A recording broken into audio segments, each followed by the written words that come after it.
সাধারণ উপকরণে অসাধারণ স্বাদ। ঘরোয়া পুঁইশাক কিমা কাটলেট। পুঁইশাকের কাটলেট তৈরির জন্য এখানে আমি কিছু পুঁইশাকের পাতা নিয়েছি, মুরগির বুকের 1 পিস মাংস নিয়েছি ও 1 কাপ মসুর ডাল, সাথে 1 মুঠো চিনি চাল ভিজিয়ে রেখে ব্লেন্ড করে নিব। এখানে পুঁইশাকের পাতাগুলো কুচি করে কেটে নিয়েছি, ডালগুলো ব্লেন্ড করে নিয়েছি, মুরগির মাংসগুলো ছোট ছোট খণ্ড করে নিয়ে এবার সামান্য কিছু গোলমরিচের গুঁড়ো ও সয়া সস দিয়ে ম্যারিনেশন করে নিব। ডালগুলোকে ব্লেন্ড করে নিয়েছি। এবার দিচ্ছি 2 চামচ আদা রসুনের পেস্ট ও 1 চা চামচ লাল মরিচের গুঁড়ো, 1/2 চা চামচ হলুদের গুঁড়ো ও কিছু টালা জিরের গুঁড়ো।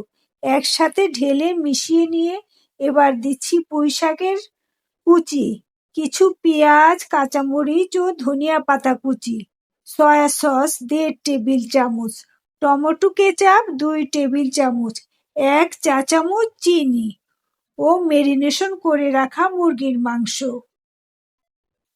মিশিয়ে নিয়ে আরো দিচ্ছি 2 চা চামচ চিকেন পাউডার, 2 ফালি কাগজি লেবুর রস, স্বাদ মতো লবণ, 1 চা চামচ কালো গোলমরিচের গুঁড়ো,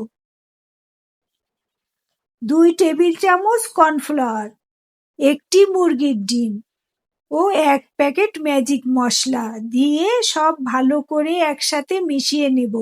এবার প্যান চুলায় বসিয়ে বেশ কিছু সয়াবিন তেল ঢেলে গরম হলে কাটলেটগুলো লাল করে ভেজে তুলে নিব।